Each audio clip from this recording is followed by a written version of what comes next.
Salat merupakan salah satu bentuk ibadah ritual transendental yang dapat memberikan nuansa tersendiri terhadap sikap dan perilaku pelakunya.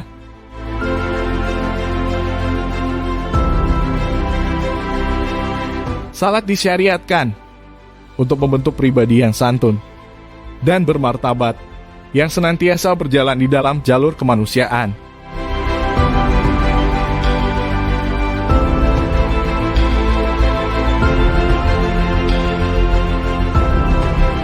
Pencapaian ketenangan dan mencegah kemungkaran. Begitulah ekses rohaniyah atau titik final yang diharapkan, terpancar dari nilai-nilai individual dan sosial ibadah sholat dalam menyinari gerak langkah para pelakunya.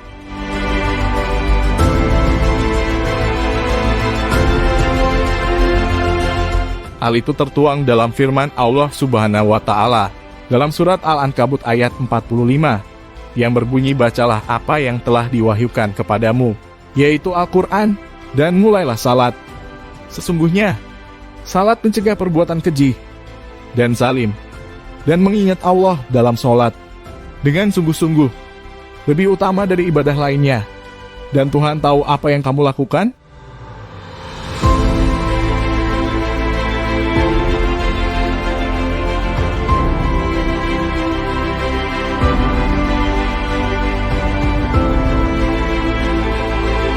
Isra Miraj Nabi Muhammad Sallallahu Alaihi Wasallam merupakan peristiwa yang sangat besar. Dari peristiwa ini, Nabi memperoleh berbagai pengalaman dan wawasan yang sangat berguna untuk bekal beliau mengemban tugas berat, menjadi pembawa rahmat bagi alam semesta.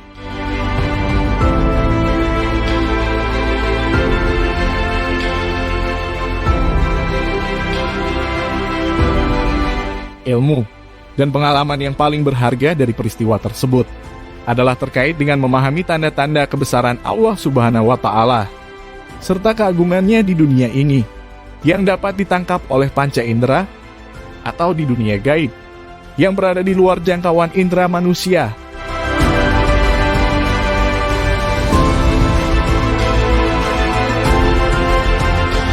Isra, pengertiannya menurut bahasa adalah perjalanan di malam hari, sedangkan Miraj adalah tangga untuk naik ke atas.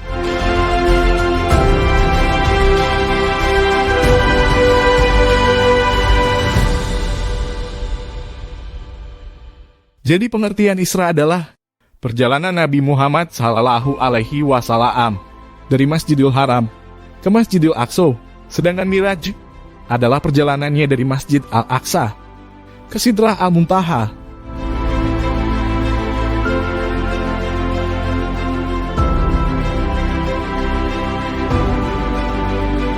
Sidrah Al-Muntaha adalah tempat di langit yang tidak terlihat, tidak dapat dijangkau oleh panca indera manusia, bahkan di luar jangkauan akal.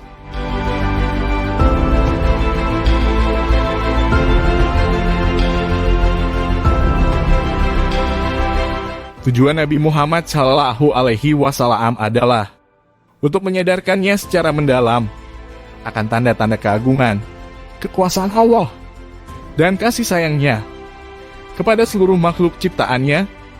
Kejadian ini disebutkan dalam Al-Quran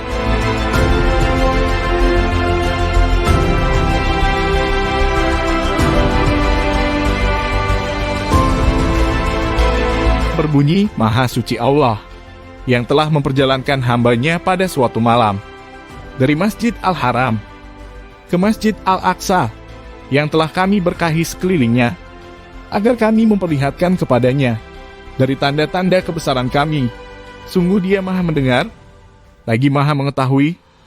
Quran Surat Al-Isra ayat 1.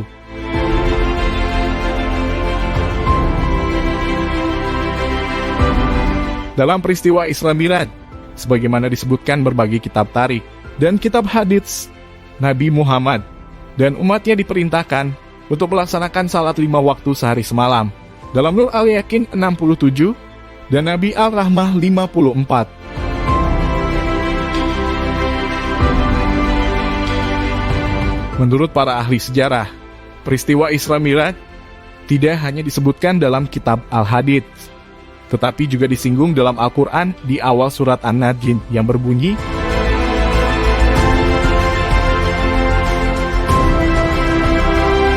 demi bintang ketika terbenam. Kawanmu, Muhammad, tidak sesat dan tidak keliru, dan tiadalah yang diucapkannya itu menurut kemauannya sendiri, melainkan wahyu yang diwahyukan kepadanya oleh Jibril yang sangat kuat, yang mempunyai akal yang cerdas. Dan Jibril itu menampakkan diri dalam bentuk yang asli, sedang ia berada di ufuk yang tinggi. Lalu ia menyampaikan kepada hambanya, Muhammad, apa yang telah Allah wahyukan? Quran Surat An-Nan ayat 1-7 dan ayat 10.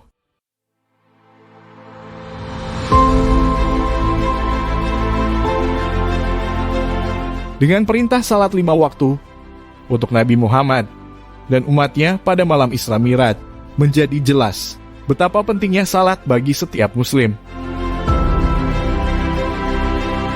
Dalam Al-Quran, perintah salat disebutkan berkali-kali. Perintah itu diulang berkali-kali, bahkan lebih dari 80 kali.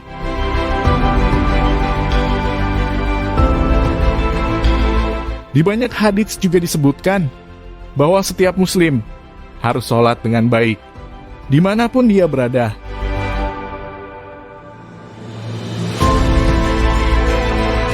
Salat merupakan salah satu rukun Islam yang 5 dan sangat menentukan kualitas iman seorang muslim, kuat atau lemahnya.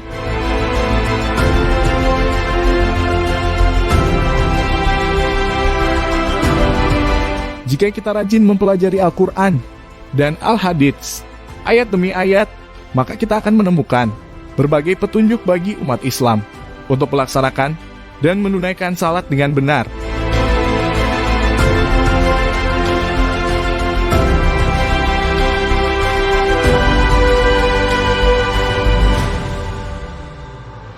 Salat yang baik dan benar adalah salat yang dilakukan menurut syarat dan ketentuan lainnya, disertai gerak jiwa, dan disertai khusyuk dan keikhlasan yang mendalam.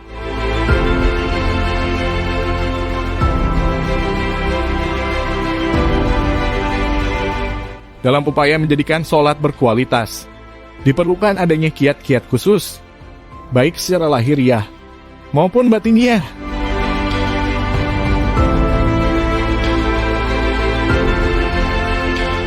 Berikut beberapa resep ampuh, seperti yang dijelaskan oleh Imam Ghazali dalam karyanya yang sangat populer dalam kitab Ihya Ulumuddin.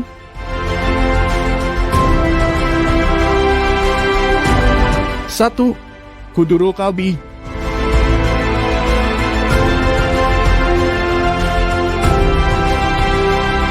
Qudurul qalbi atau menghadirkan jiwa, yakni pada saat kita melaksanakan sholat, maka konsentrasi kita harus terfokus pada satu titik, yaitu menghadap Allah yang kita sembah, dan mengesampingkan persoalan duniawi.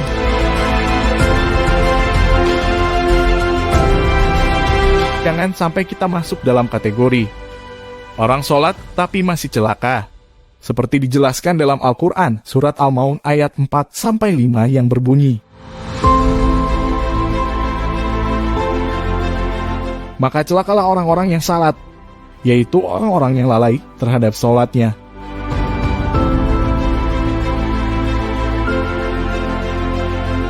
Kedua, etafahum.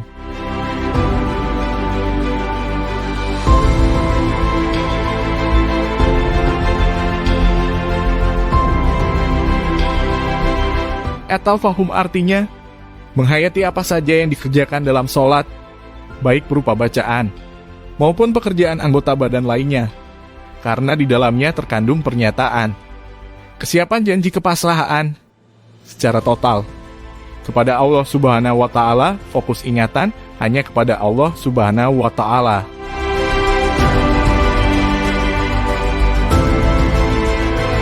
Allah Subhanahu wa Ta'ala berfirman dalam Quran Surat Taha ayat 14 yang berbunyi, sesungguhnya aku ini adalah Allah, tiada Tuhan yang hak selain aku, maka sembahlah aku, dan dirikanlah salat untuk mengingatku. Ketiga, etasim.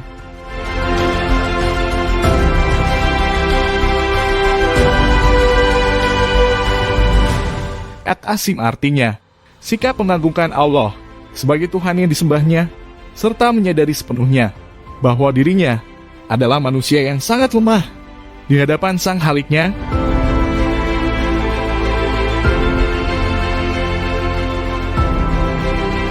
Keempat, Al-Haibah.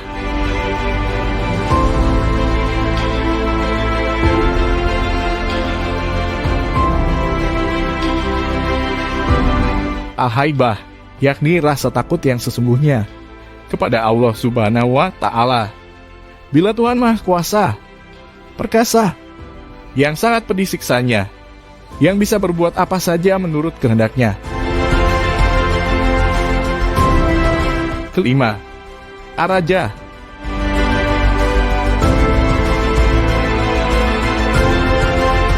Ar-Raja yakni harapan untuk mendapatkan rahmat dari ridho Allah Subhanahu wa Ta'ala. Dialah Tuhan yang Maha Pengasih dan Maha Penyayang. Keenam, Al-Haya.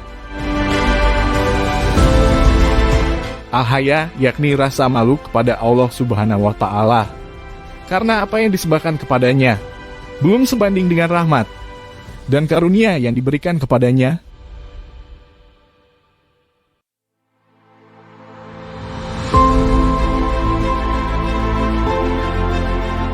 Coba renungkan sejenak sabda Nabi Muhammad Shallallahu Alaihi Wasallam berikut ini. Barang siapa yang sholatnya tidak mampu mencegah dirinya dari perbuatan keji dan mungkar, maka dalam pandangan Allah, dia tidak mendapat tambahan apa-apa dari sholatnya itu, melainkan kebencian, dan semakin jauh darinya.